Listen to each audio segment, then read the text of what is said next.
Test. Testicle. Dork. Testicles. Well. 1, 2, 3. Oh, BDK, give me a mic check. Testing. Test. Wait, too far. Test. More. Test. Perfect. Good? Yeah. All right. I'm sensitive and shit. God. All right, are we done screwing around? Oh, right. We're just getting started. Too loud. And my beard keeps getting Do I need stuck in heated the seats for you too? And Your a seats massager warm would enough? be nice, please. God, Lou, go sit over by them. No, he can stay over there. Oh, God. These are 1950s church chairs. My ass hurts after 20 minutes. What did he eat?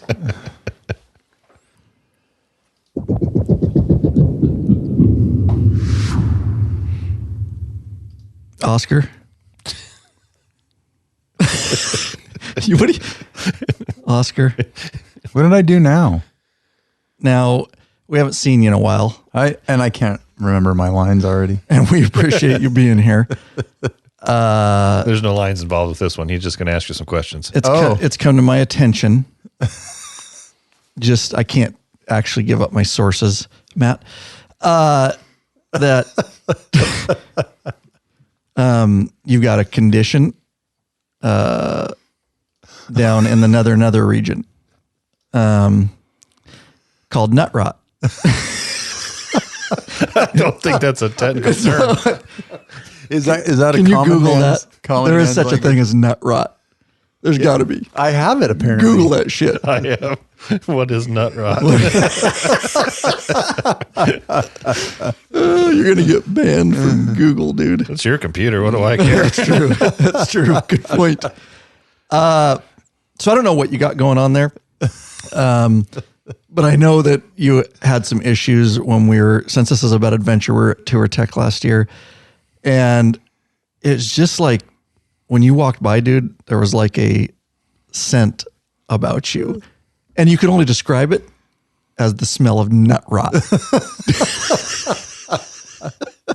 Apparently, You know that smell, Lurch? leaked out. Everybody knows that smell, don't you? Nut rot. Spell rot. Why am I having such a problem with it? R-O-T. Oh, no, I tried. Well, It's not rut. Use It's two T's rot. on nut. I think ball nut. rot is better. No, nut rot. You might get like It's like wet almonds. What do they You leave call them it? out for well, too this long. it's like okay. there is an Urban Dictionary. Thank you. Thank you. See, I knew it. I knew I was right. So nut rot. Well, I don't know that this is the Urban Dictionary, not the dictionary. It's a term pertaining to the That's the real dictionary these days. deleterious effect of the sweat from your nutsack upon surrounding tissues and material. Nut rot causes your underwear to prematurely fail in the crotch area My point. immediately beside where your sack rides. My point. Nut rot becomes visible as a tan or brown stain See? in the area where your crotch is on the inside of your underwear. Exactly. The taint. Next, the seam and the stretchy elastic gives way, and eventually the entire crotch area of the underwear gives out, and your nuts hang out from beneath your underwear in the area where the underwear material used to be. Nut rot also affects the skin of the crotch in cases where a person uses poor hygiene and or lack of bathing or My showering. point. Poor hygiene. See crotch rot. See, dude. See, Read the Here's so you can use it in a sentence. Damn, when Frank was on the camp out, his nards hung out of his skivvies. He must have major nut rot in his tidy whities. See, I'm going to use it as a sentence. Gee, Oscar, when he walked by me at Tour Tech, had a weird stank about him, and it definitely smelled like nut rot. Why you gotta be judgmental? This is dumb. But I need to know how to fix it. Like I can't keep it forever. I see nothing has changed. No, not at all. Well, This isn't even a motorcycle 5 months. podcast. so you guys don't understand. I froth at the mouth knowing you two are coming up because I have to do this to Lurch every time. Oh, yeah. And new people that I can fuck with is just great. I shouldn't say new people, but people that I haven't been on the podcast in a while. So anyways, Oh yeah. Yeah, what are you trying this to is sell? serious. This is freaking serious. You guys and you just want to joke about everything. I mean, let's be serious here, okay? This is not a joke. This is a real thing as we learned from the Urban Dictionary, okay? Now that we've identified that you have it, the first, actually, Oscar, the first way, to rehabilitation to get rid of your nut rot is admission. So go ahead. I would have thought. My name's Oscar. Hi, my name is Oscar, and I have nut rot. I would have thought some soap and water would be you, the Oscar. first thing that you do. I think so. Will, if you use what I'm about to suggest, you don't even need soap and water. I got a solution for you. And I think you tried this at Tour Tech, and it took care of your nut rot. So I'm using you as an example. Oh, for a good. I'd reason. like to get rid of it. Yes. Fresh balls. That's right, guys. Tried and tested right here with the law-abiding biker crew. Fresh balls, guaranteed to cure your nut rot. What it will in the actually hell? keep you from it will actually keep you from getting nut rot. Wow. Is it like swamp food? Is there swamp? No, yeah, I'm not swamp balls. Googling anymore. No, No, this commercial's Google- gone long enough. Google swamp balls. Dude, Because that's what happens. We You wanted get to leave swamp before ball- it gets dark. We didn't get Swamp moving. balls turns into nut rot. That had happened before. So Oscar did try this. It's legit, guys. So all jokes aside, Fresh Balls, you can use our affiliate link. No additional cost to you. We get a small commission if you click through and make a purchase. We're not just we try to find like useful products for you guys. And we definitely, the first time we were trying this was at Tour Tech last year. And I had a tube, Lurch had a tube, you had a tube, or maybe you shared my tube. You probably licked my tube. And It was empty and nothing came out. Weird. it's basically He did deodorant. unclog it though. He unclogged your tube. Yeah, that's probably true. That's why it was empty. That's why it was empty. It is literally like deodorant for your nut sack. And you got to get it up in there real good. Don't worry about using too much, guys. I just lathered it on there. Just grab the old sack, pull it up, stretch it out so you can get a nice rub on there. And you can't just like willy-nilly like rub it around. You gotta like You gotta be grab purposeful you about gotta it. be thank you. And I'm not even trying to be graphic, but I'm gonna be. So you grab the sack, willy-nilly? you pull it up. I did. That way you can get it down there. We already talked about the brown stain from nut rot. You got to get it down in the taint where the sack connects to the taint. You know where I'm talking about, where it all becomes one. Okay. I want to try this because I've been perineum. using the monkey. I've been using monkey butt, and so now I want to try this. You gotta try this. This I'm is gonna even order better. some. The reason is not that monkey butt's not good. It's just the beautiful part about this, and that's a good thing you brought up, is that's a powder. And you Yes. know how powders are after a while, and then they kind of get soggy and things. This is nice because it's literally a cream and it's a deodorant. So it keeps you from monkey butt. It cakes and it doesn't necessarily prevent you from sweating. It helps with the nut rot problem because it keeps moisture down. But this actually is like pit stick for your nuts, but it's safe because why? It doesn't have It's got no aluminium Thank or you. parabens. It's got no parabens Or talc. Big Daddy. Well, Does- No talc. Does your I knew what monkey butt have parabens parabens? It's a waxy substance that clumps on your balls. And you do not that's want. a paraben. Yeah. Yeah. You don't want. Oh, no, that's paraffin. He is paraffin, smart. yeah. Shit, he's smart, man. I've confused the two before. Yeah. You're You right. don't want parabens on your perineum. Right, Lurch? Yeah. What else about this? It's you're right. It has gone long enough. But no, all jokes aside, guys. Street riding, whatever. We are believers in it, and I definitely use it. I ride every day. Police motorcycle officer in the heat in the summer, like hot in a uniform. And this stuff is a must every morning. And it'll keep you from chafing. It keeps you from getting wet. It keeps you smelling good. So you won't have that nut rot smell like Oscar had, because it is not a pleasant smell. Parabens are a chemical preservative. Oh. There you go. Don't want that on your boys. Well, yeah, and the monkey butt, the deal with it, the powder. You're right. When you go to put it on, some of it's not going to stay. Right. It's going to fall. So And some Right. of it gets on the outside, and that's not that cool. The powder Right. goes everywher. If you put your chonies on true. too fast, It goes poof. it does go poof. Poof. It's true. All over in your beard and stuff. You want to support us? You want to get hooked up? You want to try it? lawabidingbiker.com/fresh-balls. That's lawabidingbiker.com/fresh-balls. Yes, that is an actual link and it does work. And it is one of our affiliate links. That was ridiculous. Usually is. Well done. So we've got a couple different things going on this year.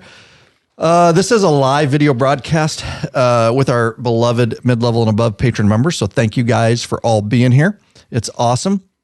But we want to mention a couple things. And that is so we've got a bunch of different meetups going on.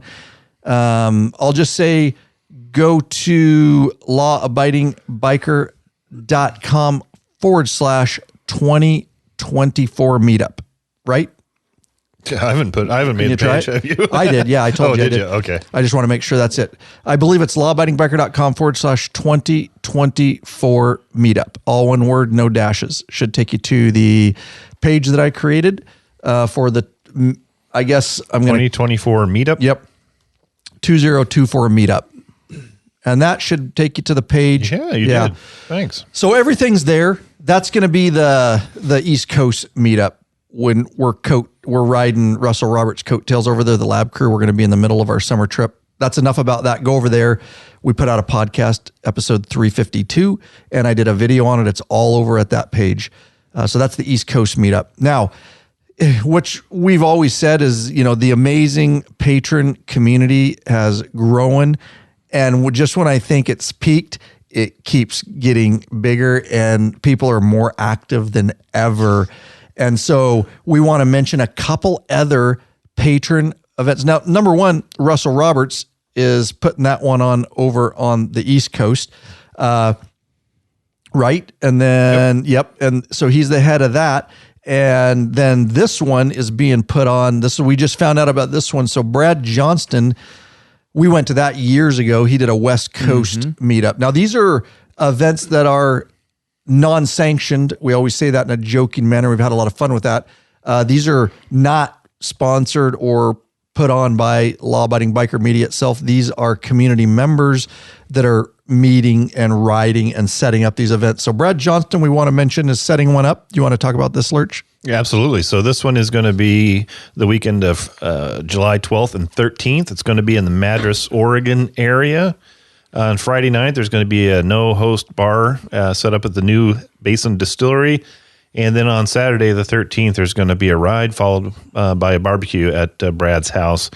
And if you want to sign up for that, you can go to the event page in the patron-only Facebook group, and he's got a sign-up form in there you can fill out. Yeah, and if you guys didn't know, in the private Facebook group, there is an events place, and that's where people can put stuff on calendars. I don't know the specifics of Brad's event but go there. I'm sure it says how to sign up or if you have to RSVP or whatever the details are, that's how he's handling it over there.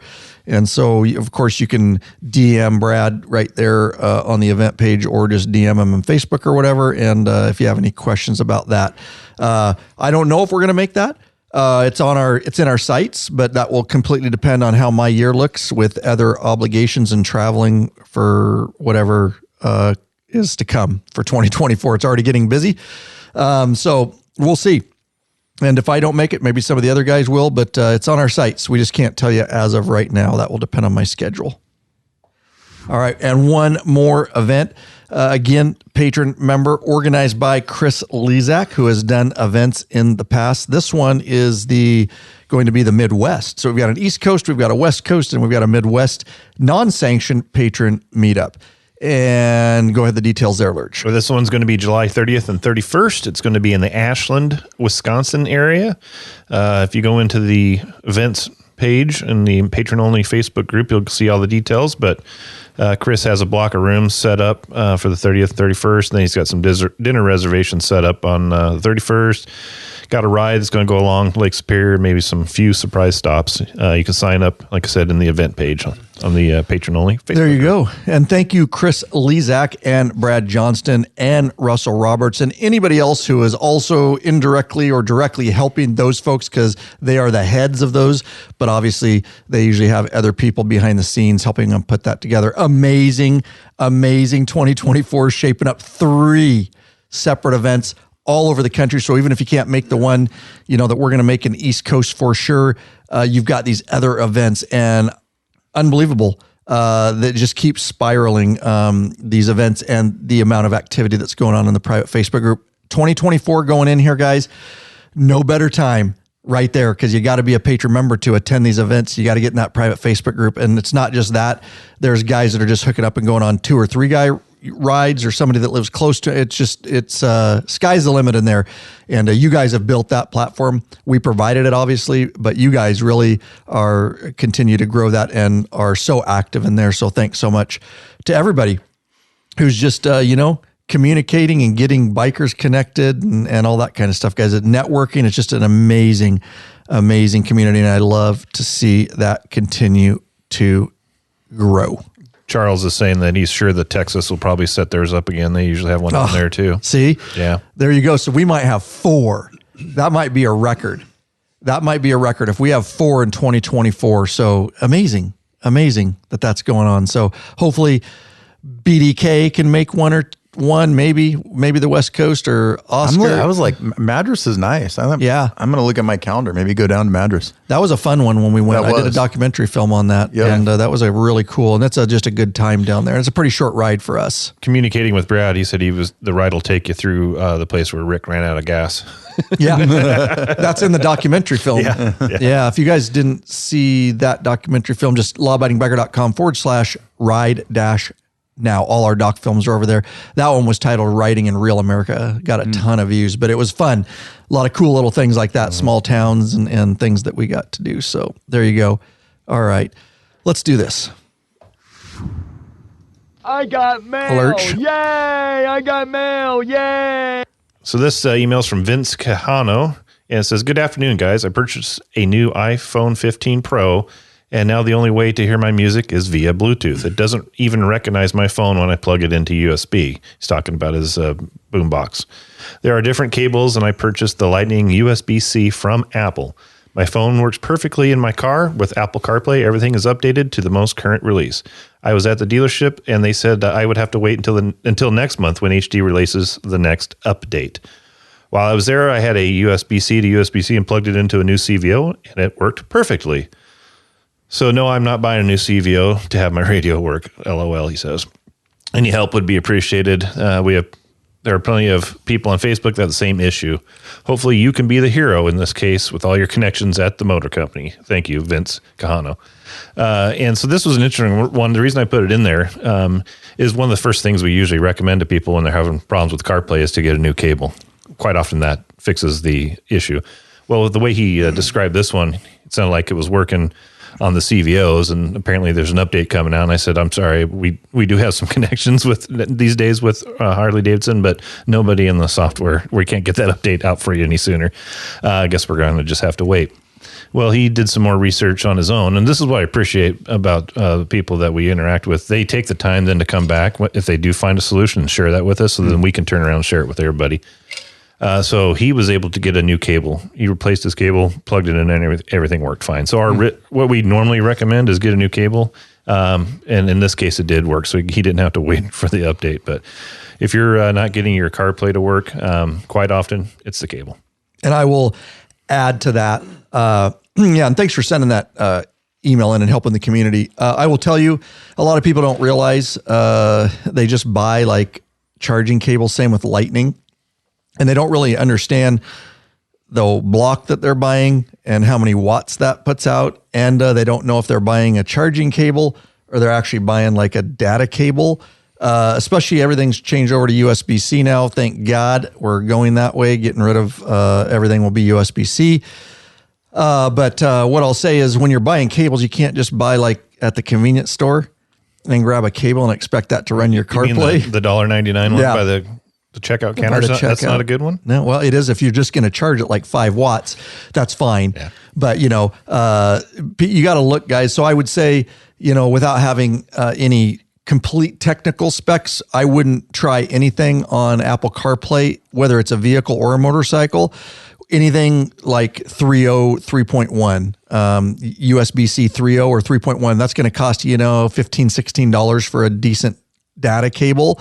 Because it's not just for charging your phone. It's actually that's probably overkill, but I would do that. You'll have the best results. So look at your cables when you're buying them. Don't just buy the Amazon recommended cheap ones. Look at actually the speeds of, what the cable can do and what version it is. Like 3.1 is probably good. USB-C 3.0 or 3.1, I would guess would be plenty. That's what I use, and I don't have any issues aside from, to even a little bit more on that.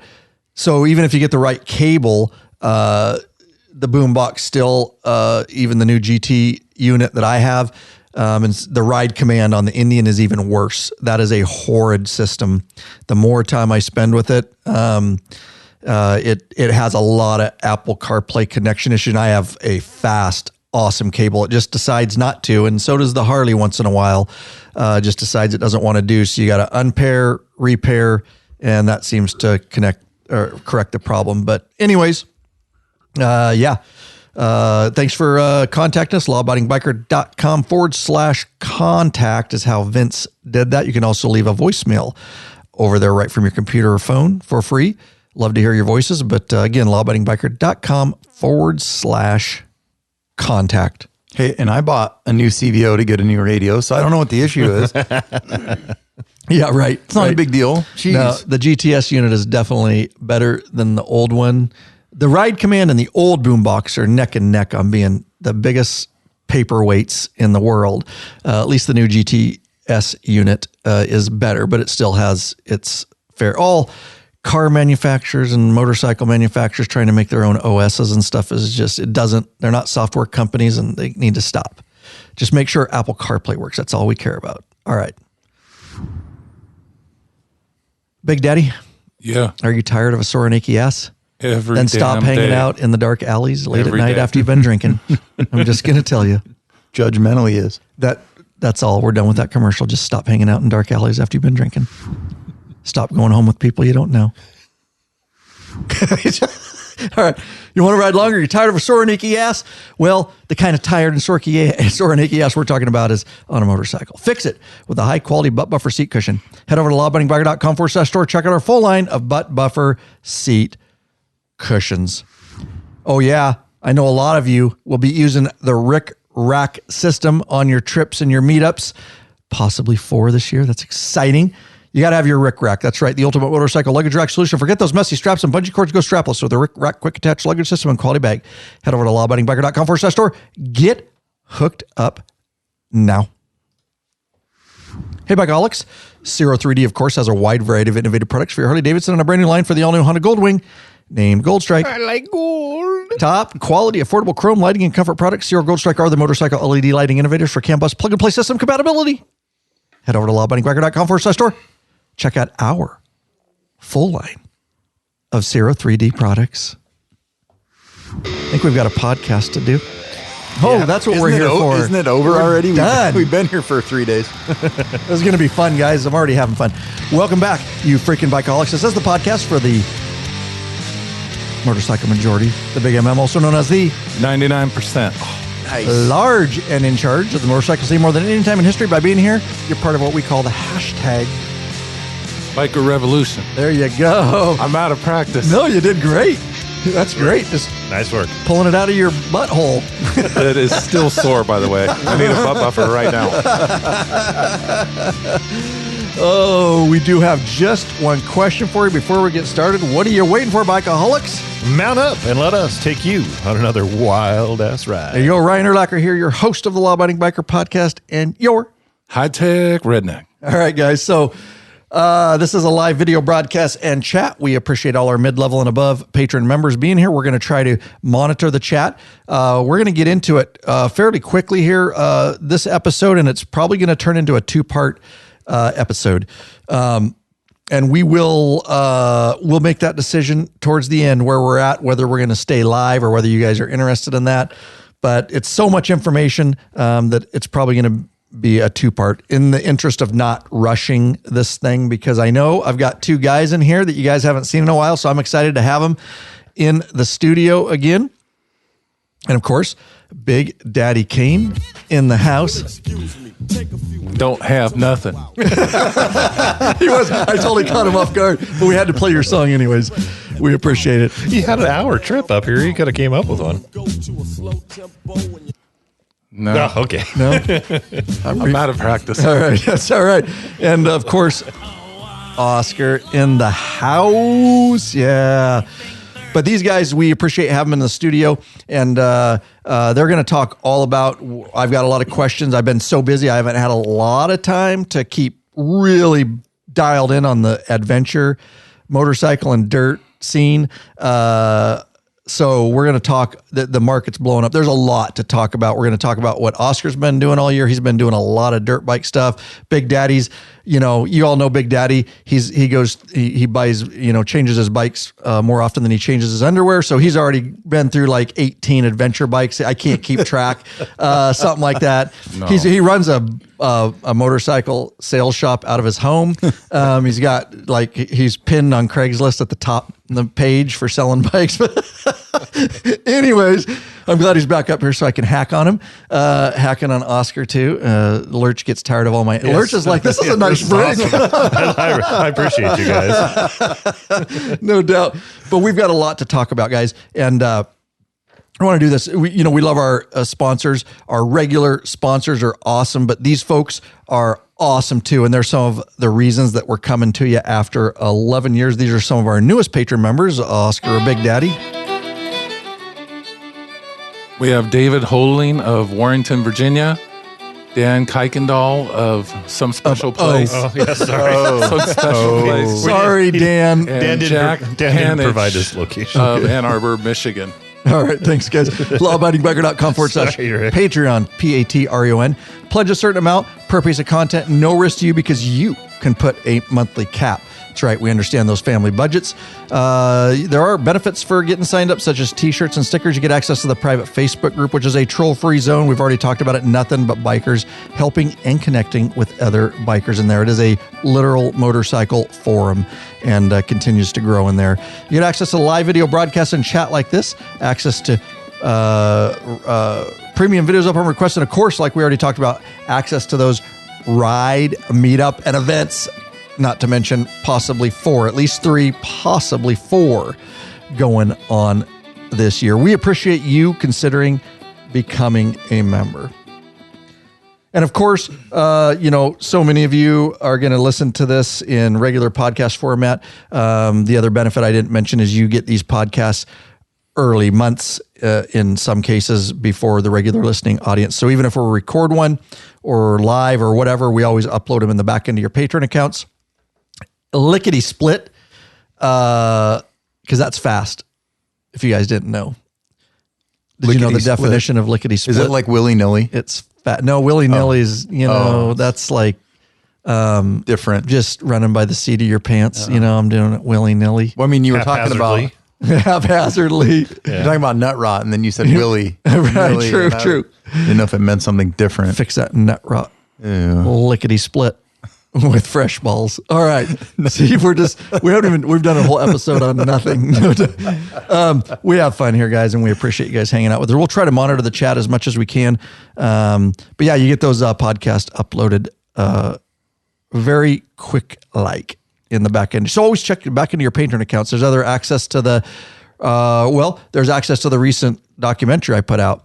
That would have been our Midwest Road to Brotherhood documentary. So in the back end of your Patreon accounts, you don't have to purchase it. It is there for you, waiting for you to watch it. So there you go, guys. Willy nilly is actually in the dictionary. No, make it Oxford. stop. Urban Dictionary. No, this is an Oxford. That's bullshit. Urban's the only dictionary I respect. Without direction or planning, haphazardly. Yeah, see? Politicians' extended spending programs, willy nilly.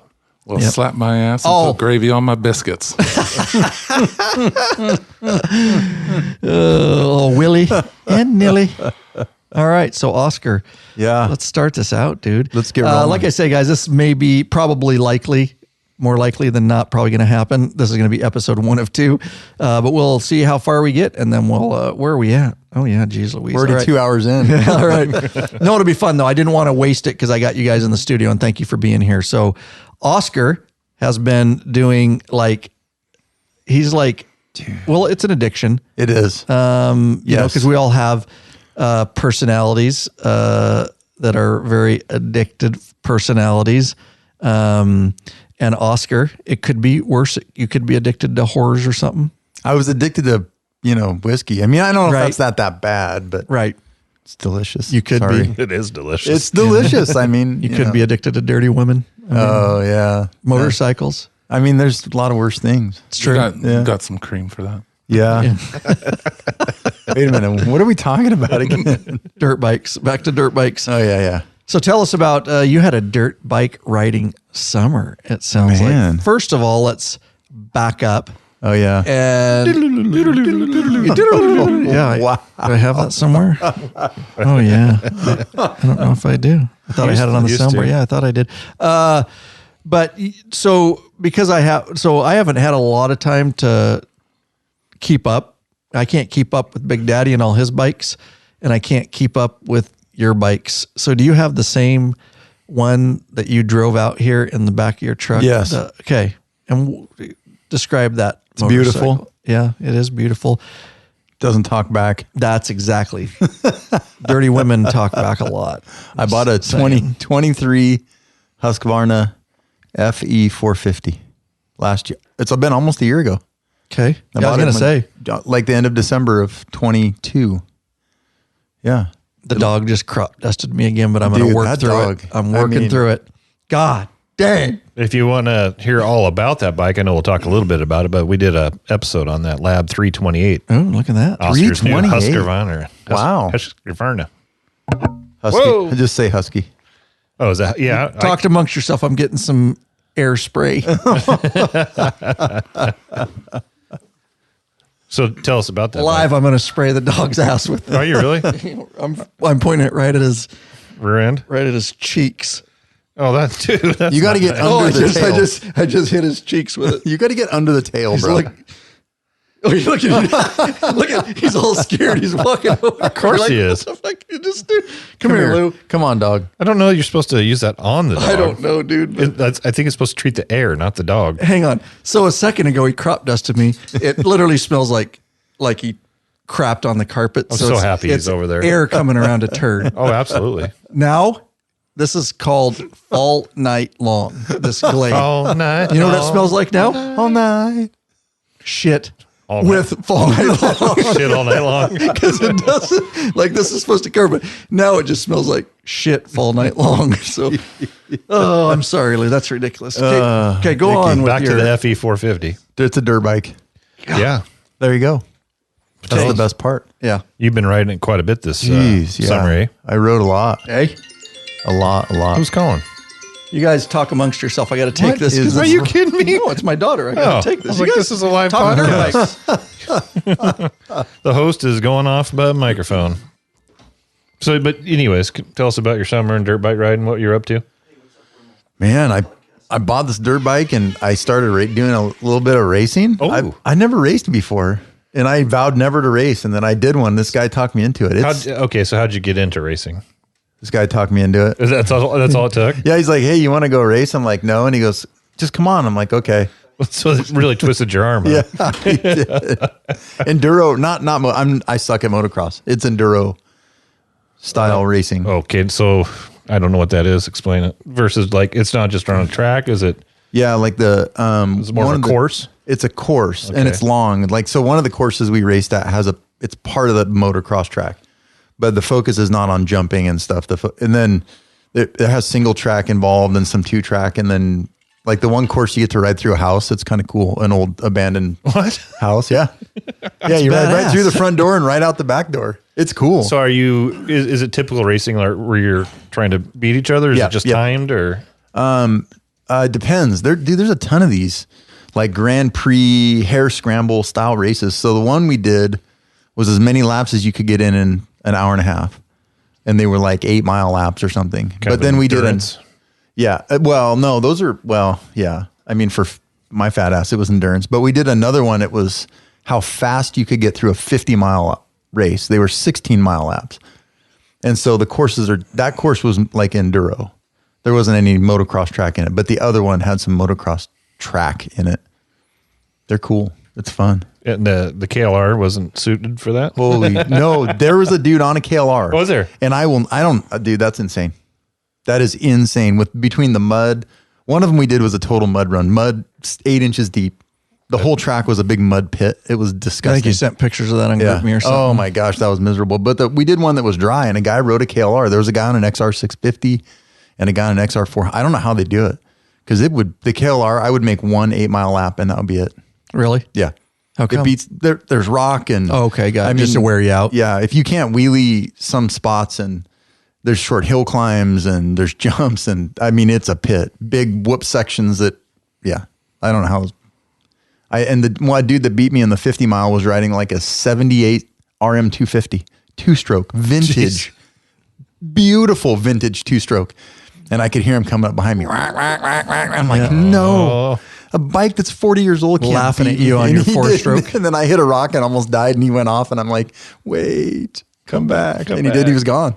He was awesome, because those dual big. Did he look at you and say, "Hey, pretty boy," when he passed you? No, that bike was pretty, and he showed up like in a 78 Chevy conversion van. Nice. Did he have a mullet?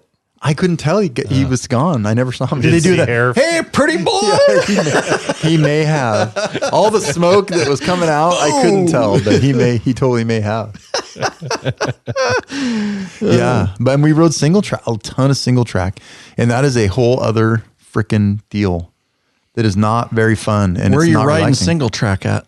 West of Yakima, the Little Natchez, and then the Little Natchez, which is west of Yakima, and the Tainum and Menashtash, which is southwest of Ellensburg, are all connected. And so you can ride, I don't even know how far you can go. There's trails all over. It's basically where we ride our KLRs. We just don't go on single track. We don't go on the single track. Right. And I wouldn't ride there's no way. Like even the easy single track, 941 runs along the Little Natchez Road. I wouldn't ride my KLR on that. Yeah. Okay. Some of the switchbacks, if you tip over, I don't know how you get that 500-ish pound bike up. So how many miles, what type of tank and mileage you get? Is this the bike I got up here on the screen?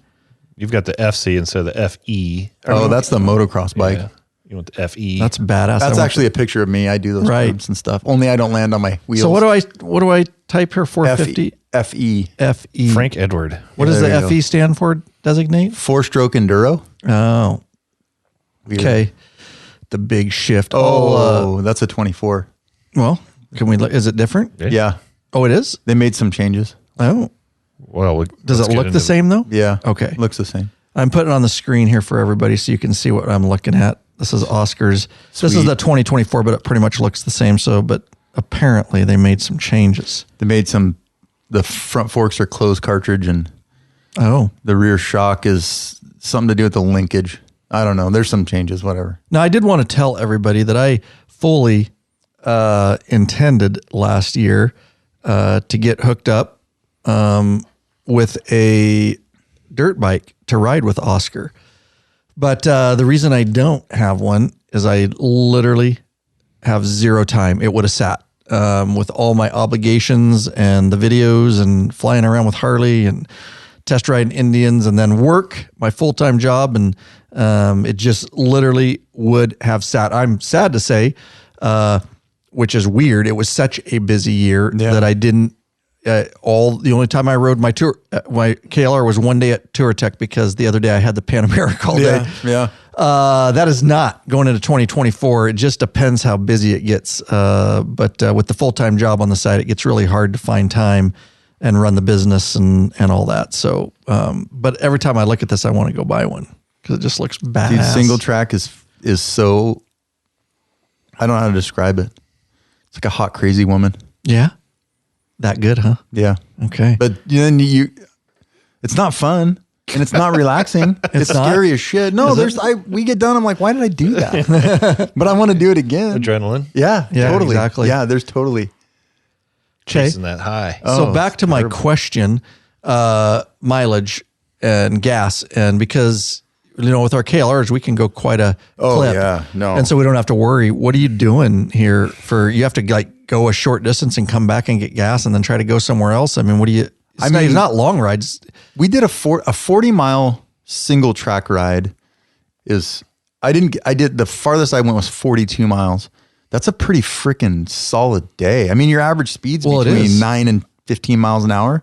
Yeah. So, and I can go 80 miles on the single track on a full tank. Okay. And I was beat to shit. I did 5 or 6 of the 40 milers. By the end, I was in good shape, but 40 miles on a good single track. I'm not talking about Forest Service roads or, side-by-side trails, but true, legit single track. 40, 50 miles is enough. I was going to say.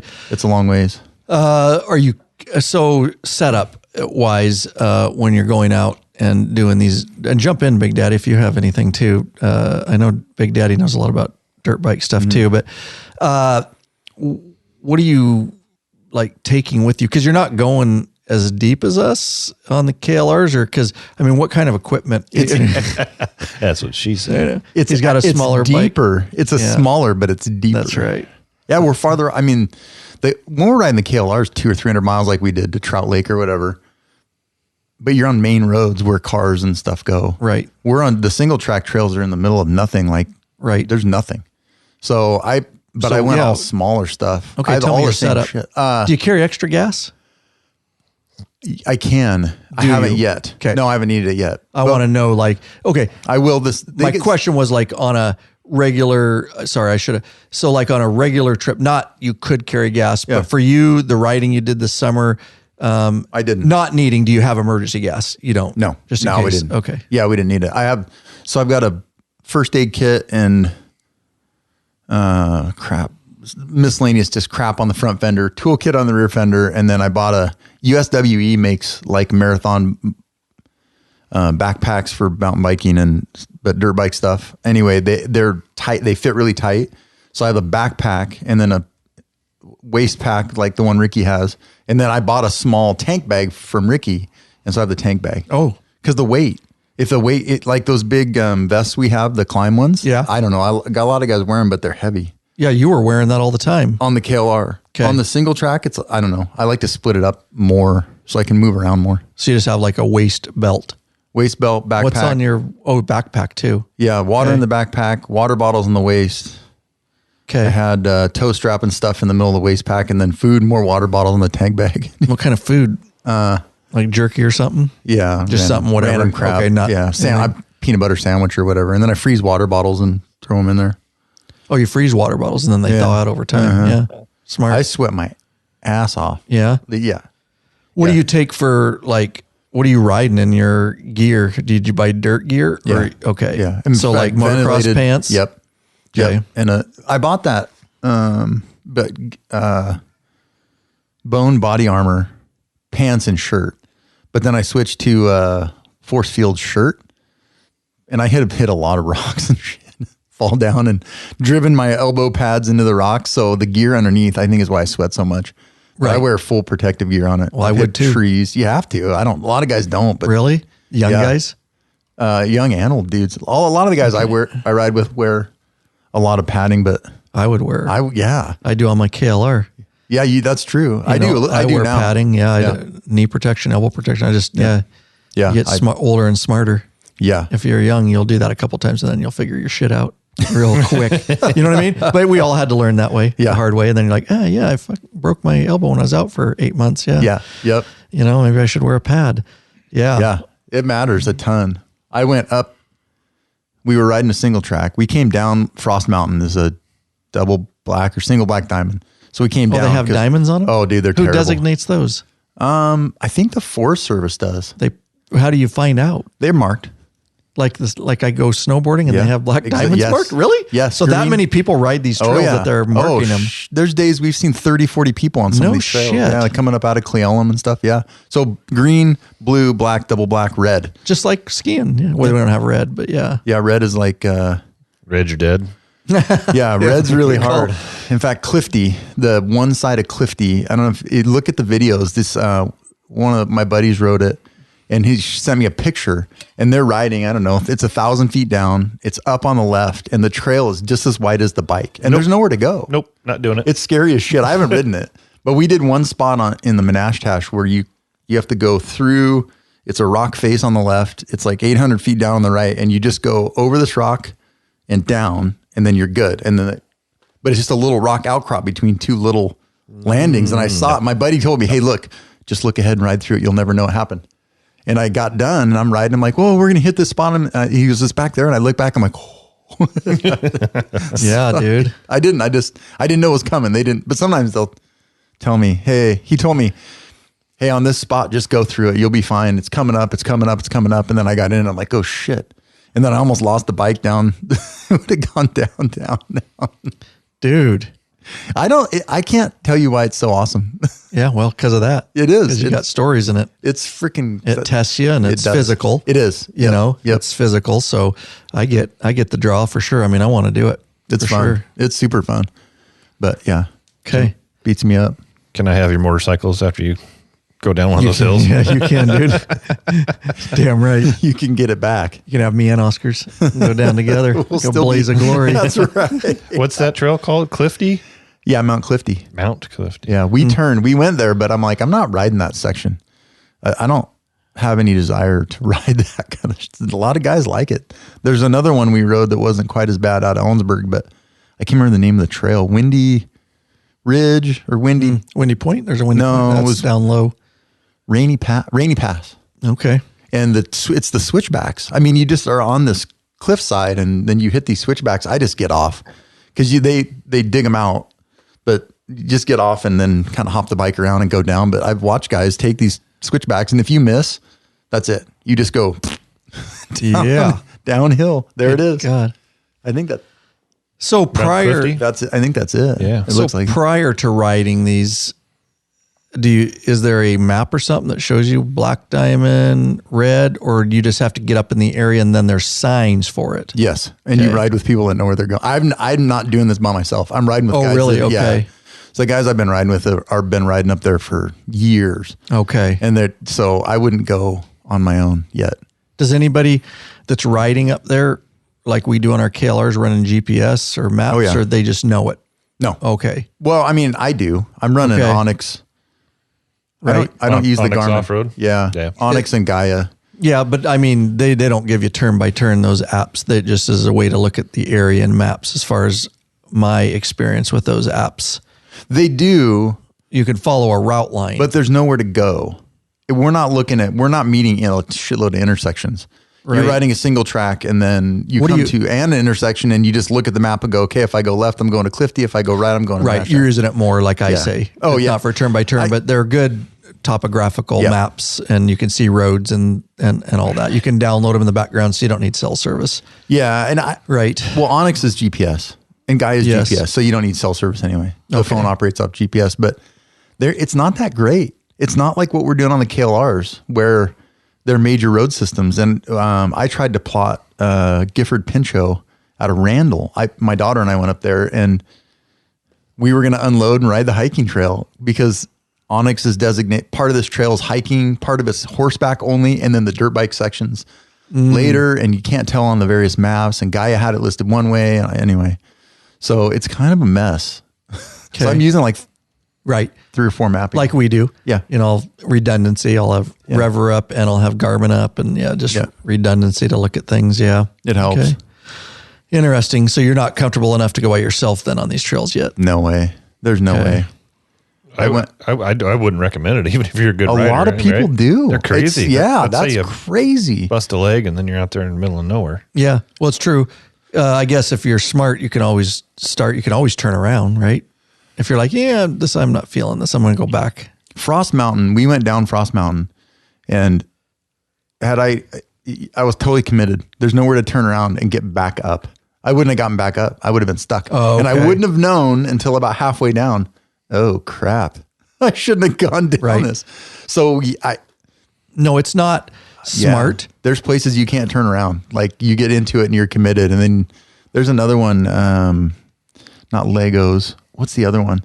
A lot of guys get into it and they get to the bottom and they can't get back up either side because the hill climbs it's too steep and they can't hit the switchbacks right. What is that trail called? I wanted to do it this year and we didn't do it. It's in the Nashtash. Anyway, it's double black or it's not red. It might be a red, but that's why I don't ride by myself up there. No, I go with guys that know where they're going and know the trails because We even said that, and I said that, and I had to try to keep you alive when you first got our KLRs. KLRs. Because I was like, I'll go like regular dirt road over, like to Terrace Heights, over that way, shore, you're local. But Oscar was going off. And he got a flat tire and you got out, luckily. Dumb stuff. But yeah, he was riding and in the rain and snow and not good. All in. Oscar's, like I told you, has an addictive personality. It's all or nothing. It's 100% or not. Oh yeah. Yeah, it's I fun, know. the dirt. Yeah, it's fun. I don't like riding by myself unless it's like really close. Right. Yeah. I've got all those hills out by my place on the way to Prosser that you can go up to the top with the cell towers and stuff. But those are all somewhat groomed roads because they're maintenance roads, right? And you're close to civilization. Yeah. Yeah. And so, but the stuff he's doing is more advanced than what I'm doing, obviously. But most of the stuff I've done has been with you guys, other than a few times I've gone up by myself. Above You rode Whistling Saddle Mountain? Yeah, I rode Saddle Mountain by myself, and That's not bad. no, it's just you don't want to get off the trail because as soon as you get off the trail, you think it's dirt, and next thing you know, your bike's falling over because you're in 6 inches of that's sand. We did some. Saddle Mountain was fun. I went up there to check it out. I left about 5 a.m. and went up there and came back and ended up tweaking my back a little bit. It was funny. I didn't even crash. I was just trying to turn the bike around, and it sunk. Yeah, And almost instantaneously in 6, and it was that heavy BMW. Yeah. It was the red one, and it just sunk down there. So then I had to pick up the bike, and of course you're trying to pick up the bike, and the bike's wanting to move because you're on a hill, and the sand is sliding. I'm probably hitting 1980 Mount St. Helens. Yeah, no shit, dude. Yeah, probably.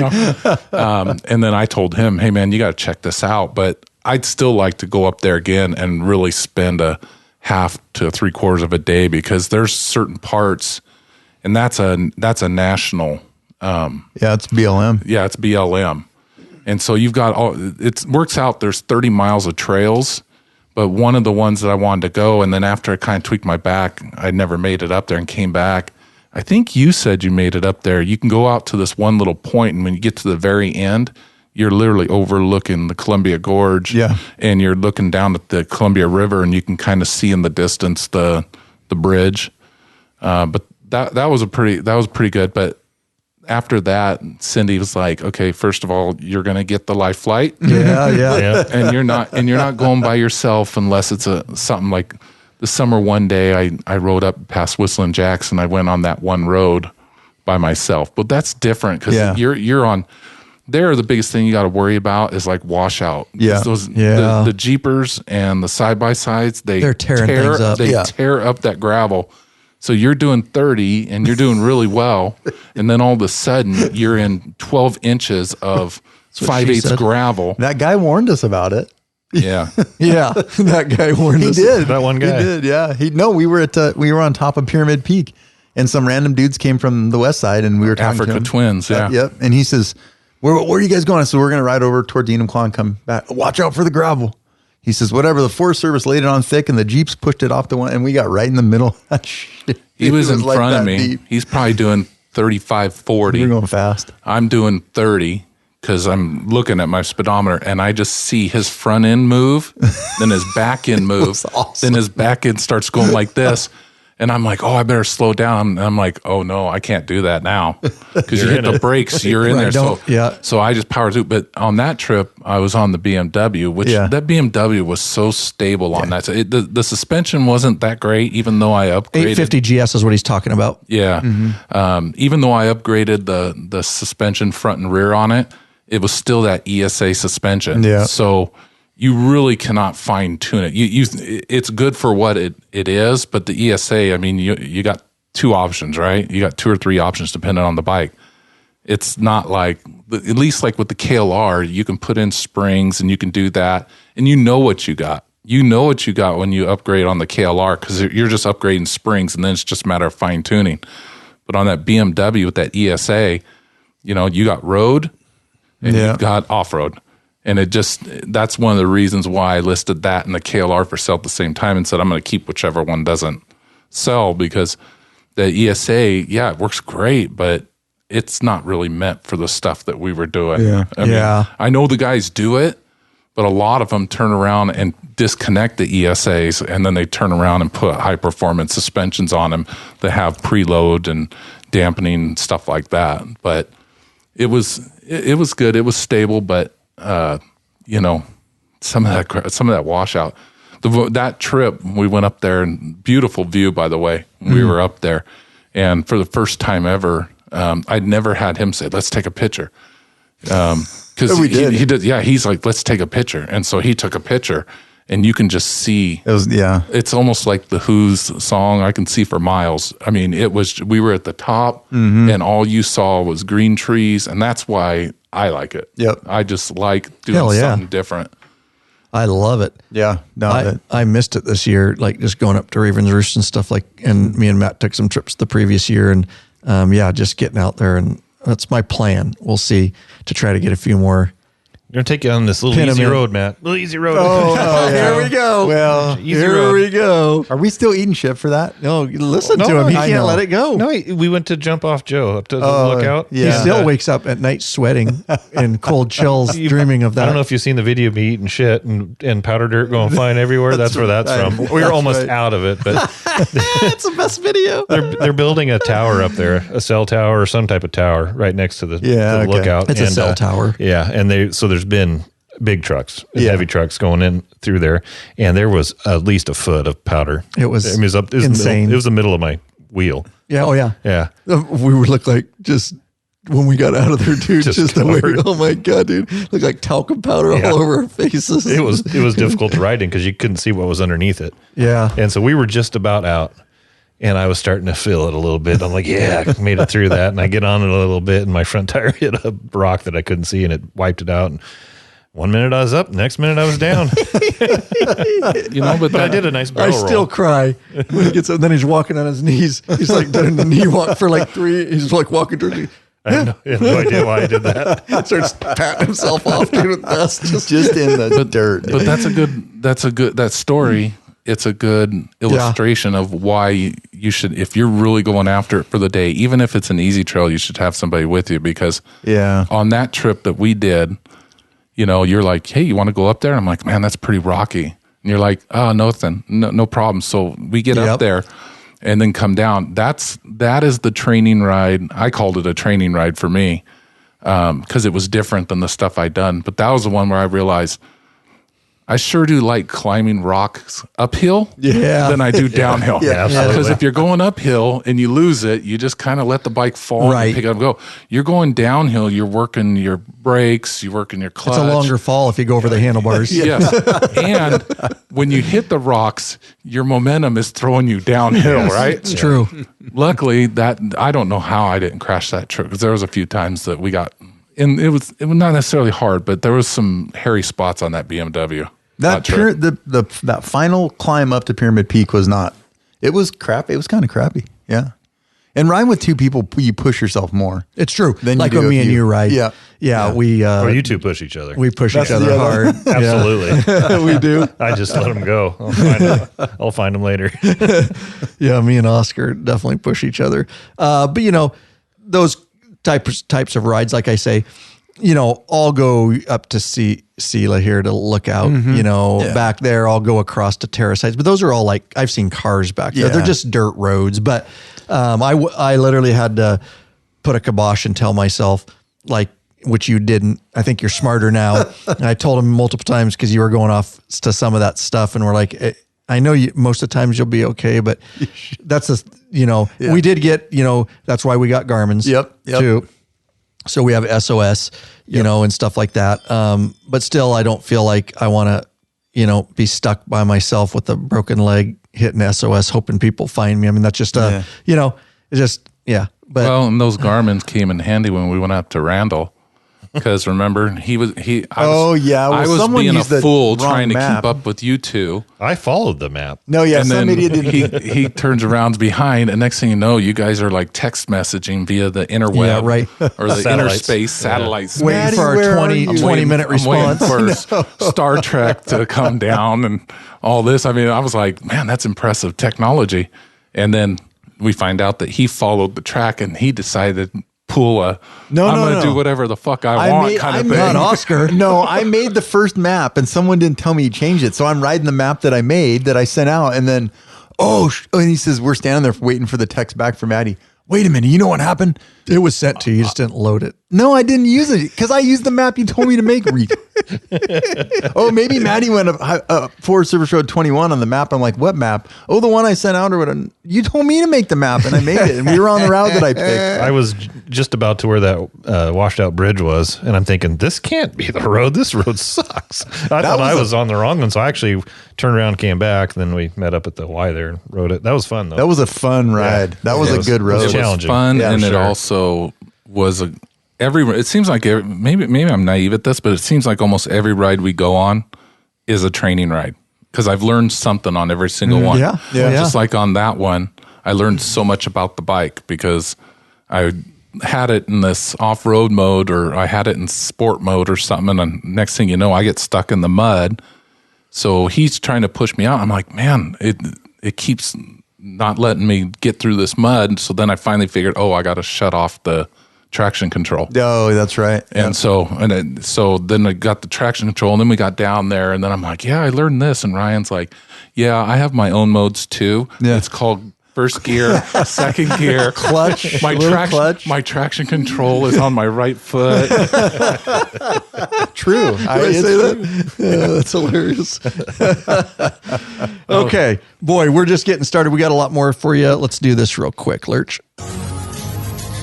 Hey, bikeaholics, searching for new and exciting motorcycle parts? Zero 3D has the products you dream about for your bike. Check out their wide variety of innovative products for Harley-Davidson and Honda Goldwing motorcycles. Zero 3D's got your back with chrome, black parts, lighting, and other comfort products. No modifying, cutting, grinding, or welding for an easy installation.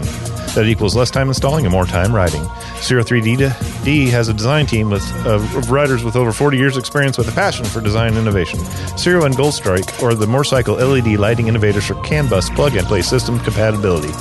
They pride themselves on great customer service. Got a question? Get in touch with them via email at sales@zero3d.com or give them a call at 715-808-0027. Check out your local Harley or Honda dealership and ask for Zero or Gold Strike parts. A new leader has emerged, so check out Zero 3D's custom line of Gold Strike products for the all-new Honda Goldwings. Better yet, help support us and head on over to the Law Abiding Biker store and check out our full line of Zero 3D products. Dude, you nailed it right when the music stopped. Perfect, yeah. I timed it. You're amazing, Matthew. Amazing. It's never going to get old. Do you guys know what that's from? One time we're doing the podcast. It's just Lurch and I, and he does a commercial, and the music ends right as he's doing. Well, that's because I'm on the soundboard slide, and he looks at me. He was seriously like, "Oh, dude, that was cool. I did that right when the music ended." I'm like, "Dude, how long have you been doing that?" So every time I say, "That's amazing," the music ends right when that was Lurch's blonde moment. Yeah. We all have those. Oh, yeah. Thought I timed it just right. I better get a camera back here for you guys. You're still looking at a Zero logo there. All right, we are back. All right. Anywho, I'm going to back up just a little bit, and I want to talk some more riding stuff. We've got a lot to talk about still. The Husky FE 450. Still pleased with that bike?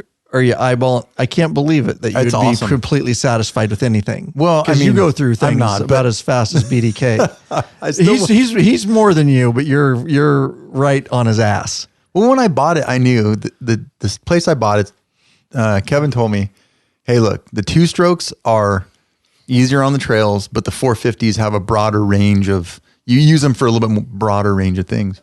And it's true. It's the rotating mass, and so when you are going fast and it's tight, that 450 really wants to. It's a wild horse.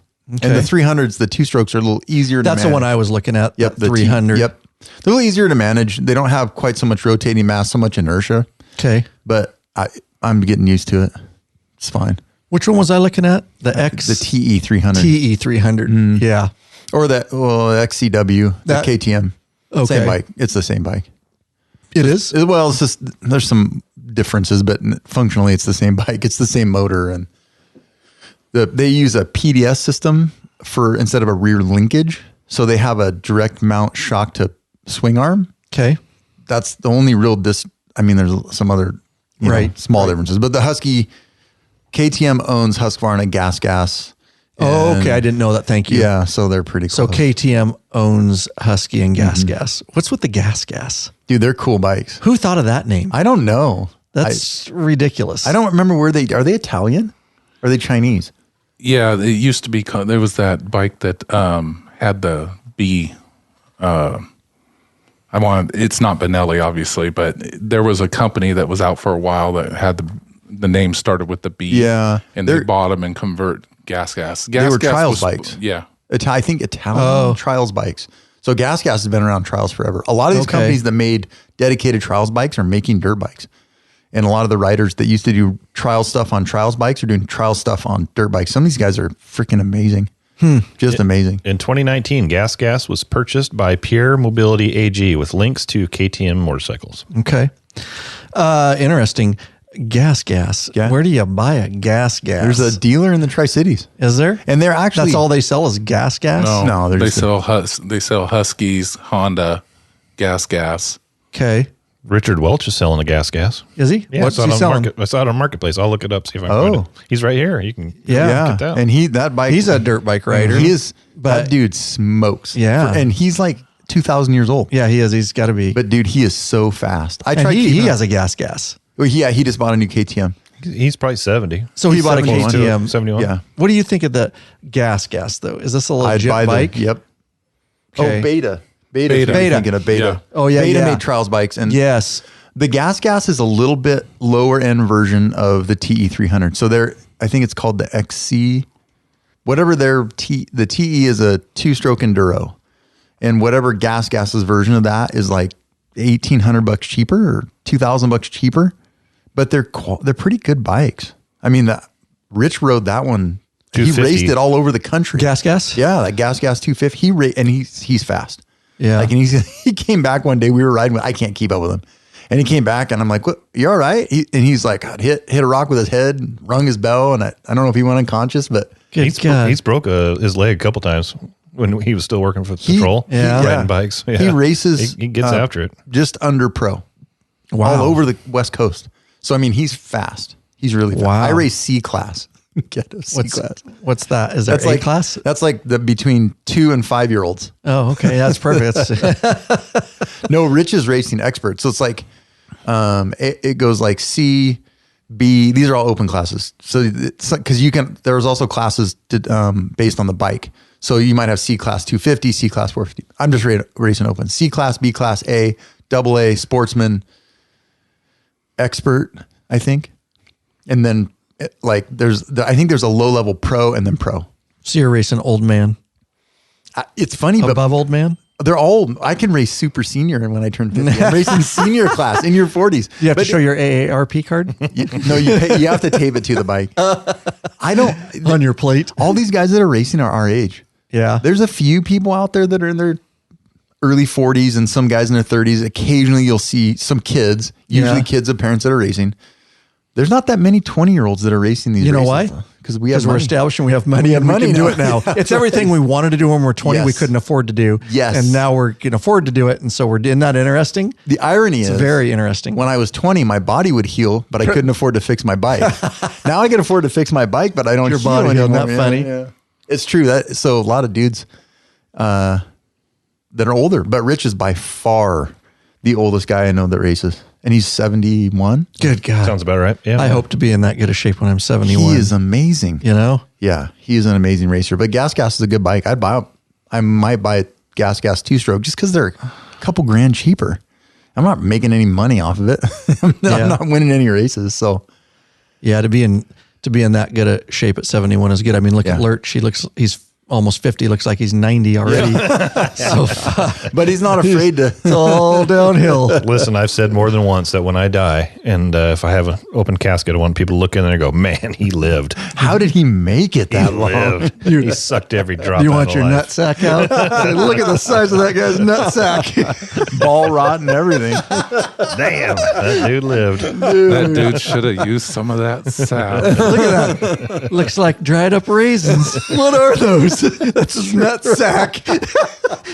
That's what nut rot does to you. They'll shrivel up like little raisins. Eat some ball fresh.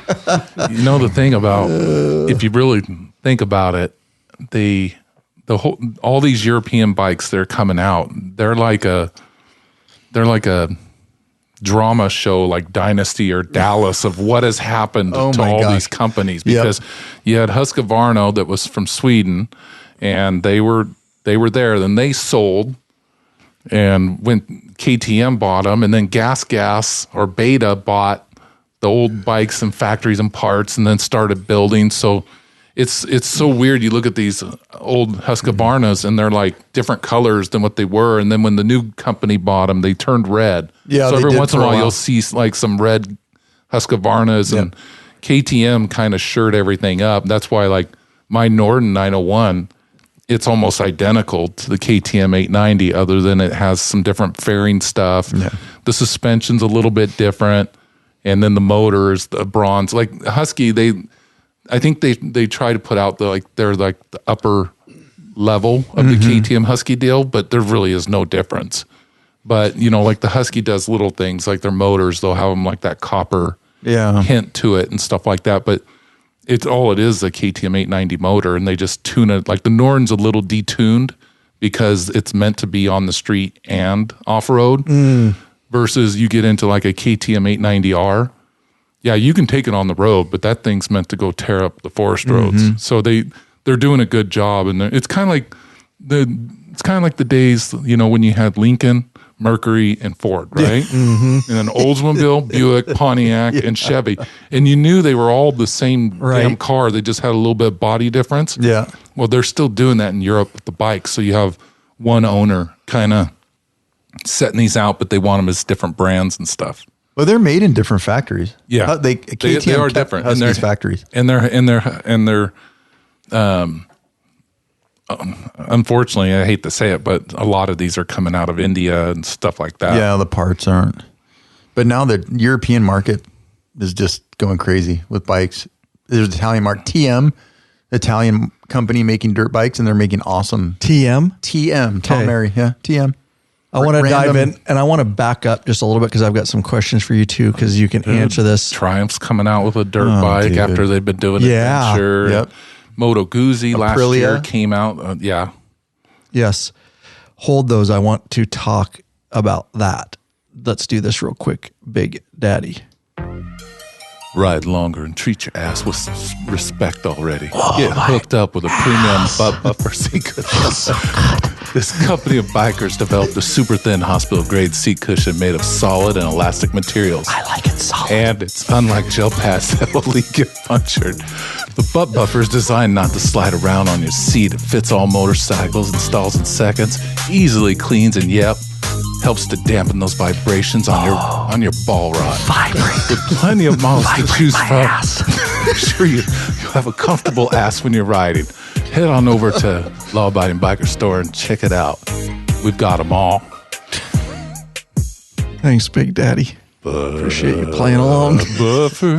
Lurch is just loving this because this is what happens to him every time. You got to let me get one under my belt first before, because you used to do that stuff to me and I just blow it off, and now it's like, Yeah, Lurch, you do get used to it after a while. Yeah. You're like, You have to ignore him. Don't look at him. I'll come up with new stuff though. I will get you to break. I will come up with something. Last time it was, I said, oh, my anus. He's just, he couldn't hold it. He goes, anus. And I look at the notes, and I don't look at him, because if you look at him, he's got the dumbest look on his face. Vibrations.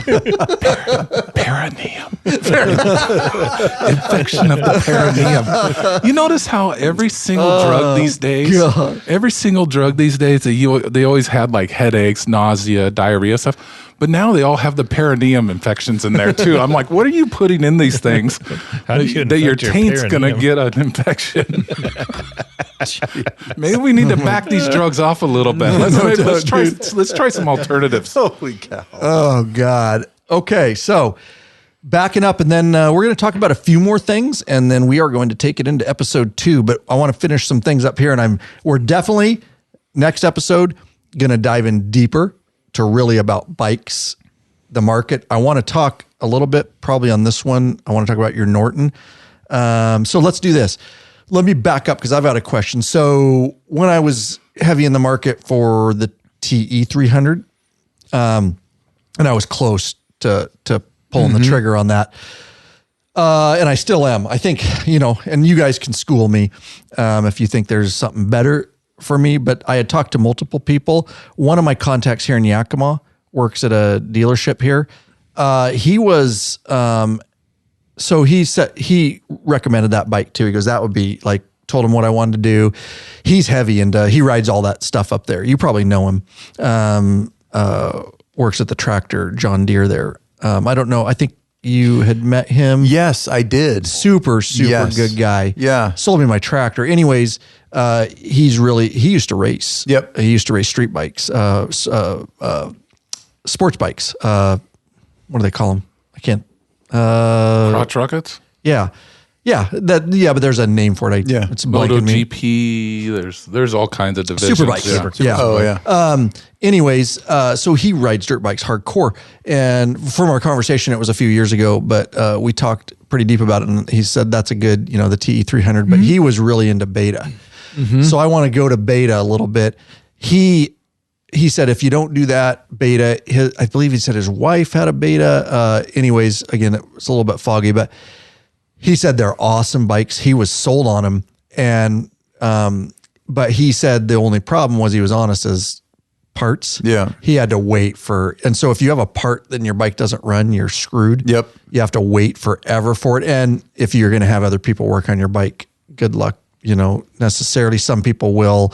So tell me a little about are they in business, and tell me a little about your knowledge of beta and what your thoughts are on it. The funny thing is, I was just on Beta's website, and here's the cool thing Beta's doing now. This is the new marketing thing.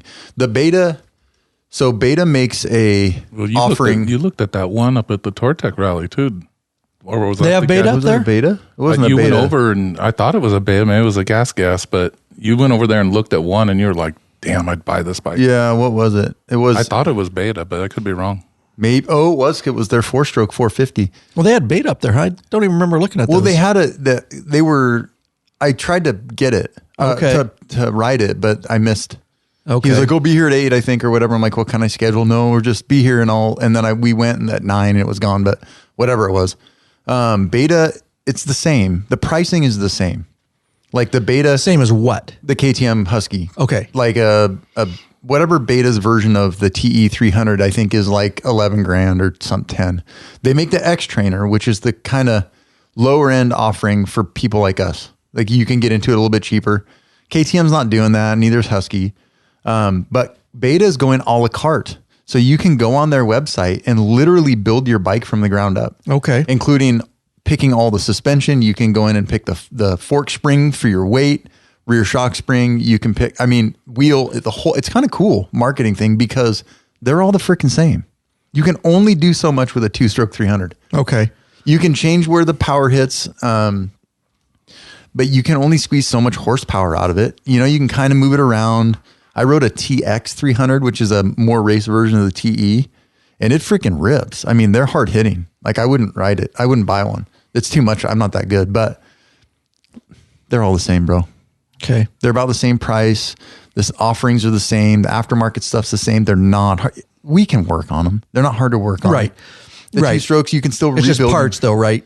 Like getting parts. But my because buddy he said couldn't- that was one of his problems, is getting parts for him. My buddy's For the got a beta. KTM 2-stroke that he waited 9 months. Okay. And he had to get a part out of Germany. Wow. He had some seal inside the motor, inside the bottom end, and he couldn't find it anywhere. And Wow. everyone in the US was out of them, and KTM wasn't producing new ones, and he found one at a parts warehouse in like Germany or something.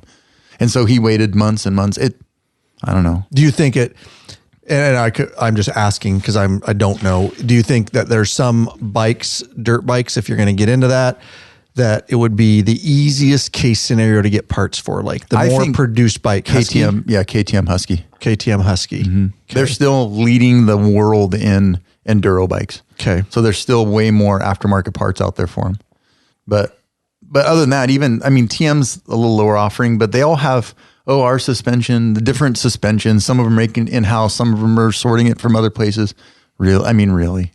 Yeah, right. You know what I mean? Right. Whatever. There's 1,000 different suspension companies out there, and for you and I, does it really? It matters. Like Yeah. I notice now the failures of my Husky suspension, but when I first bought the bike, I had no idea.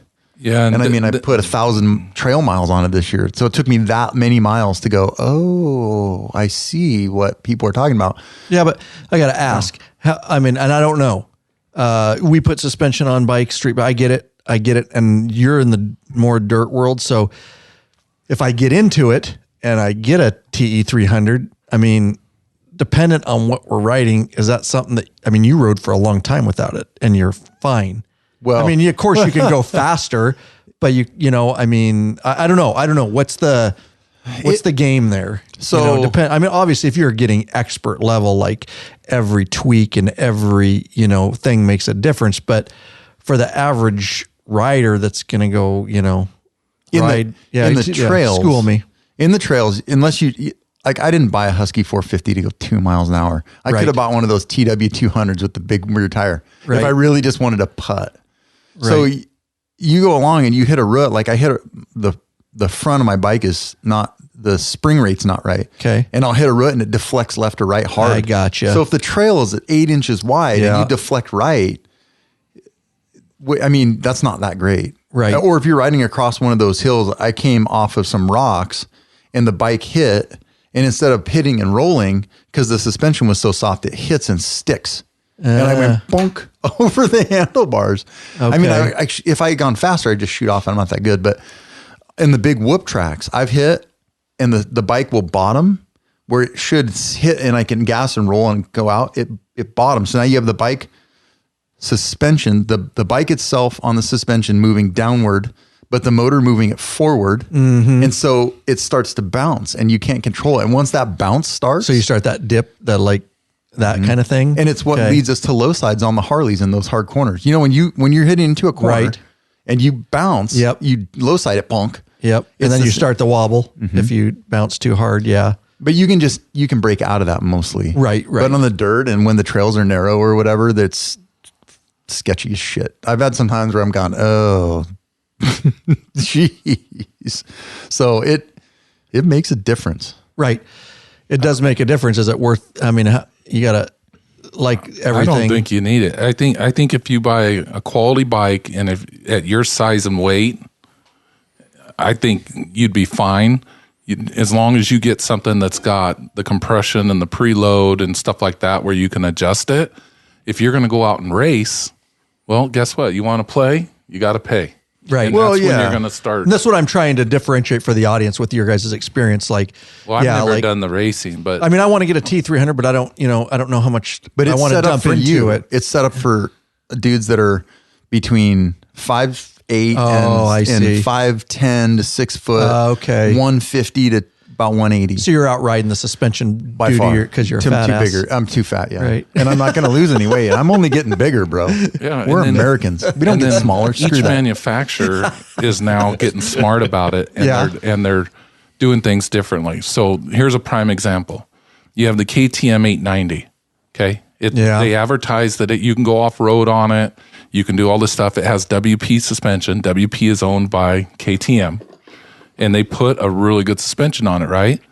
But there's some people that are really getting after, adventure riding. So they came out with the 890R. Well, that has upgraded suspension that's completely different. It's basically that's the rally, right? Yeah, that's rally, basically their race suspension. So and then Husky's doing the same thing. You got the Norden 901 that has WP suspension on it, and it has 12 or 15 adjustments on between the compression and the rebound, and then you get to the other shock, the rear shock, it's got even more. But then if you go to the Norden 901 Expedition, it has the same race suspension as a KTM 90R, but again, it's tuned a little bit differently because when they came out, they didn't want them to be completely matched. So what they did is, like on the Nordens, they said, we know that these people are going to be more adventure exploring. They're going to be gravel, they're going to be dirt, they're going to be more pavement than probably somebody on an 890R. So that's why I could have gotten an 890R for the same price, the KTM 890R, which was the bike I wanted.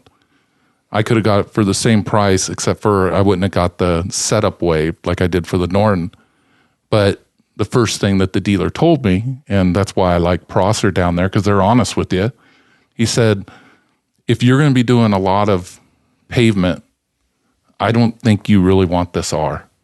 because this suspension this bike is not going to be as comfortable driving or riding to Yakima, and then you ride all the way up to the little Natchez on the gravel. You can do it, but also I compromise that because my Norton's not going to be as good off-road as the KTM 90R. Looking back, I'm happy with my decision, but I probably should have went with the 890R just because everything's already there. Mine's there, but I don't know. I don't know. You and I have had that discussion. It's like, do you go balls to the wall and get the top suspension and everything, but then when you're on the traveling 80 miles just to come meet with you guys and then another 50 miles up on the, what do you want? The other thing that kind of pissed me off is KTM now is charging you it used to be they just charged you $550 to activate the cruise control and the heated grips. That's bullshit. Well, that whole thing is, don't even get me started. Car manufacturers, fuck that. It used to be you just had to buy the package and all they did was hook up the computer and activate it, right? Well, now what KTM is doing is they give it to you for 30 days. And then if you don't buy the $550, then you have to go in and pay not only the $550 for the software, but then the dealer is going to charge you to do the mechanical work. Versus the Husky, the cruise control worked from the first day, kind of like the BMWs and stuff. So they're all doing little things now to try and find little ways. Yep. But I mean, Bonnie has the 890R and she loves it, and that's the bike I was going to get. It just worked out. This Norton ended up being a better choice for me just because it already had the cruise. It had the rack and bag, which I ended up replacing with Tusk anyhow. But the suspension, I mean, it just depends what you're going to do and how much you're going to ride it. I'm in a different situation because I have to do a lot more pavement to get up here to get to you guys. So, but look at the KLRs. I mean, that made a significant difference. Yeah. The rear spring, but that Cogent kit in the front made a significant difference. But we're talking about a KLR too. Well, there's not much you can do to they put crap on them. We know that's a budget crap. Sure. You're getting the bottom line and then you can put some money into it, Well, KLR and Kawasaki's going to get their asses handed to them because there's people coming after their market now. Yep. Everybody just thought this was the entry bike. Well, now you got the new Translap and you've got Suzuki's coming out with some stuff with some good suspension stuff. So that $7,000 to $10,000 range is going to be super competitive, especially if you pay attention to Adventure Pulse and what's going on. Even the Triumph. I mean, the Triumph's respectful around, for a dirt bike, $12,000 and stuff. But it's really going to be interesting to see what ends up happening because this is the market. We love Harleys, but this is the market. The world is buying these. It's crazy. Well, in that adventure, yes. Street bikes is obviously still a huge market. But yes, if you're into adventure riding, the adventure market is blown up, which I want to break all those bikes down for sure, Big Daddy, and talk a little bit about your Norton. Let's do this real quick, Oscar. Do I have to read something? Oh, like at the top there. Are you searching for the easiest and quickest detachable luggage system for your motorcycle? I am, absolutely am. Well, Rick Rack has just what you're looking for. That's perfect, Oscar. Thank you.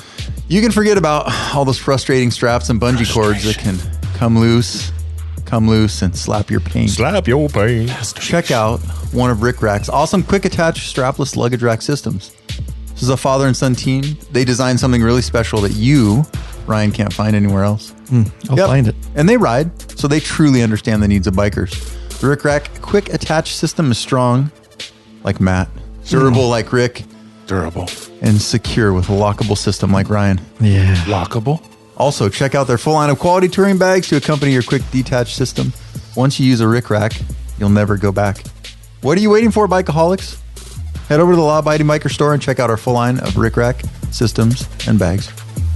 You timed that song perfect too. I don't know how I did that. I've been listening to Matt. You forgot one part. Fucking amazing. Did the bottom part? No, you forgot a part.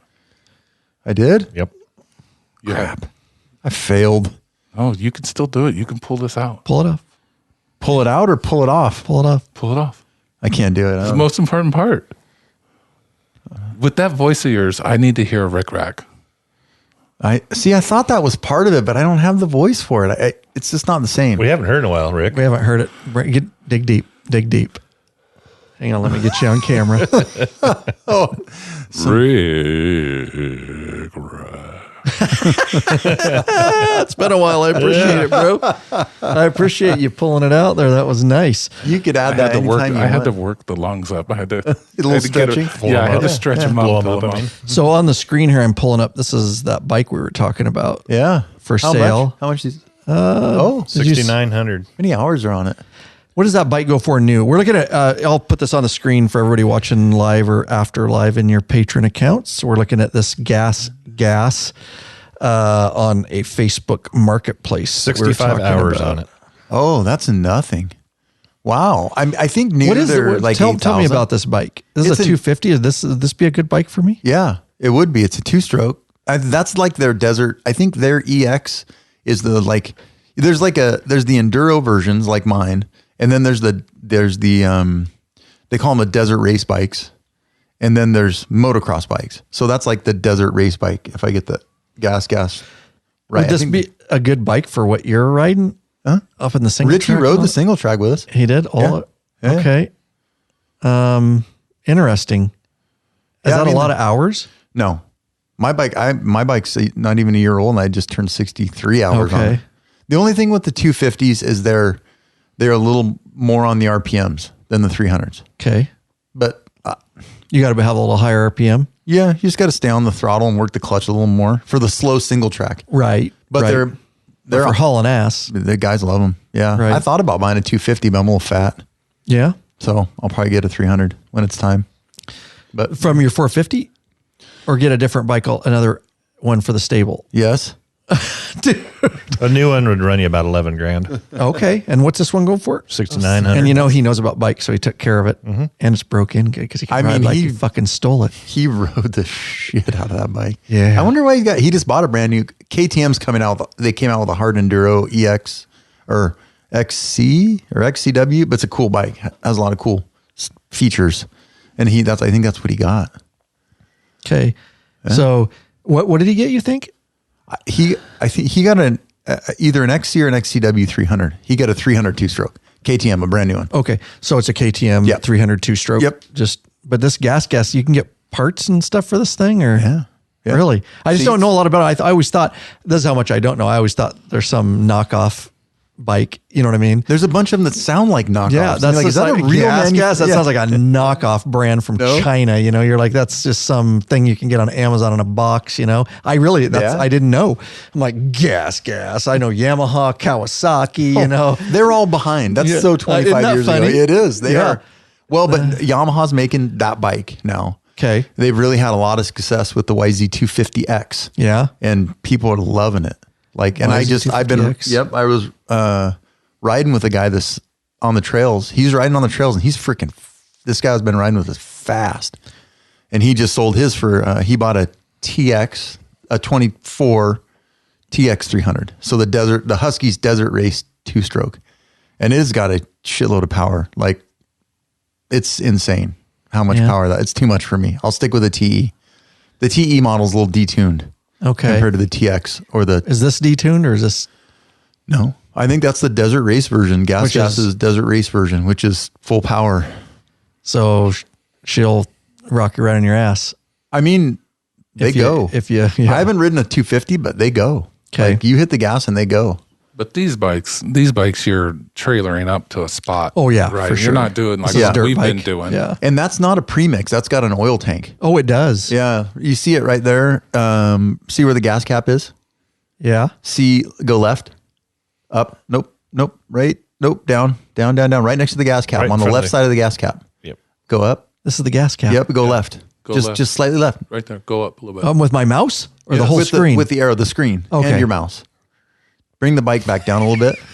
There, okay. Bring the bike back Run down. the arrow to the right. Run the arrow to the right. Right down. Hang on, I gotta. Oh, I'm showing everybody the screen. Okay, good. Okay, go down. Right there. Oh, He finally found it. He found the pleasure dome.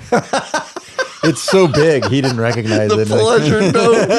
Oh, God, dude. That's the oil fill. So Okay. you dump a quart of 2-stroke oil in there, and I think it's good for like 15 or 20 hours or something, and then Isn't the oil Husky injection. or the KTM like that now too? But then, Bunch of 'em are. they're going to go. They're going back Said going back to to the race. premix. The race bikes are going back to premix. Why? Isn't this so much easier? Okay, because of the heat. I think it's because of the heat. Okay. The computer mostly regulates the oil injection. That's oil injected. Right. But with the premix, you can keep a more consistent mix all the time. Gotcha. So like some of these guys on some of the hardcore trails, they're getting really hot. And so at least with the premix, you can load it a little richer if you want or whatever.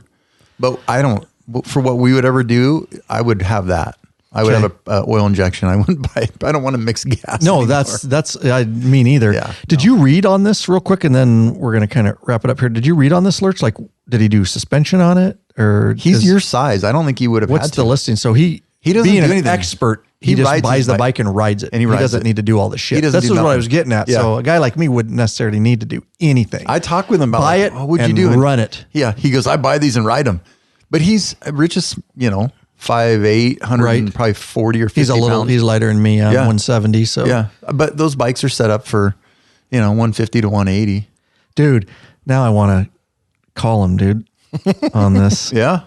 And get this, even if I don't ride it right away. The only thing that you would put on that, I bought a C Concepts seat, and that mattered. But I don't know what because like my Husky had this like slick seat, and literally the bike would shoot out. Oh, So I bought one with some gripper top on it, and then they're a little bit wider.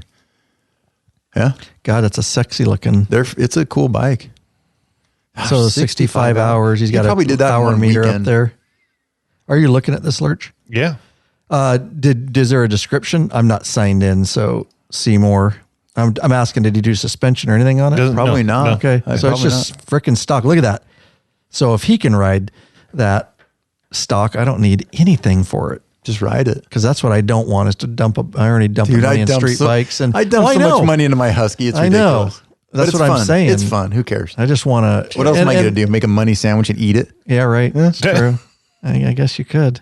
I would like to do that. Gosh, dude, how long has that been up? Is it still listed 14 weeks ago? Are you sure that's not sold and he just forgot to take it down? I wonder. I don't think he sold it. Because you know what I mean? I've sold stuff on Marketplace and You then want you me to forget text to take him it and down. I could Yeah, just text him and say, hey, you still got that gas. Just out of curiosity. And okay. So we have got a lot more to talk about, but we are going to take this out.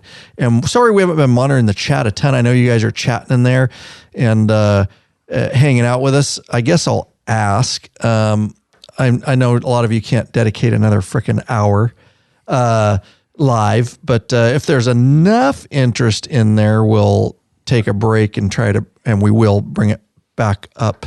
We'll have to take a break because I'm starving. Actually, you guys want to eat? Yeah. Oh, never mind. Well, then we can't. So we aren't. Lurch just said, Sorry, screw guys. y'all. My God, my that was not stomach's me. rumbling. And I didn't get this skinny by skipping meals. I'm hungry. I'm hangry, actually. so yeah, I guess we're going to have to take it out, guys. And thanks for being here live. And we will be coming back at you with Louis. second episode. I'm glad he crop dusted you guys over there he's over this here. time. That's legit. Thanks, Louis. Smells like chicken nuggets. Oh, it's coming under the table. Woo, it burns the sinuses. His butt's pointed at you, but he's over on our side here. Nonetheless, guys, don't forget, patron members, thanks for being here live. Don't forget that even though we're not going to do the second one live, we will upload part 2 in your patron accounts. Probably in a couple days. Hopefully this weekend, Lurch can just upload it real quick. They're raw. They're pretty unedited.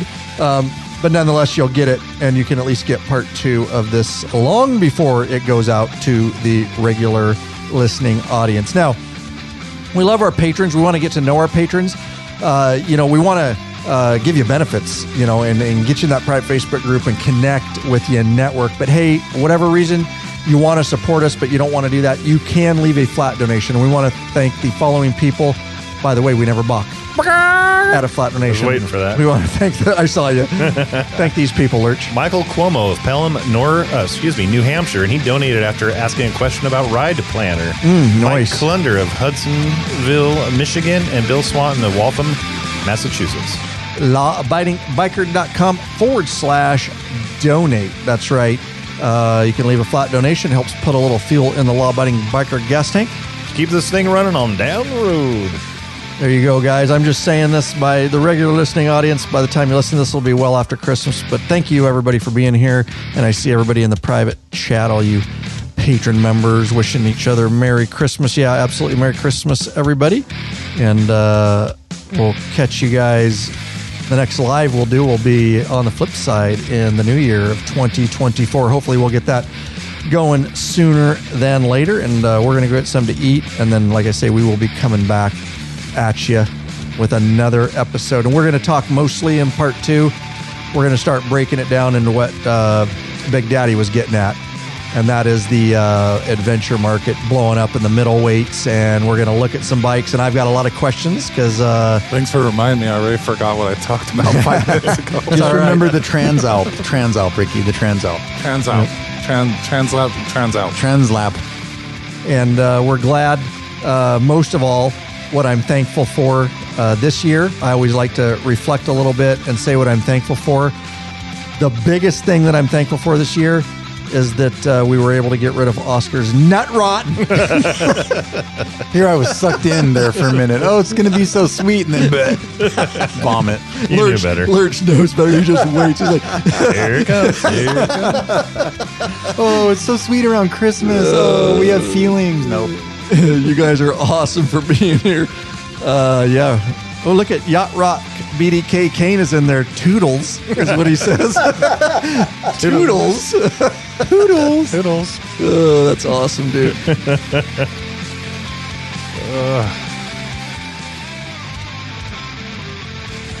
All right, guys, we're going to take it out here.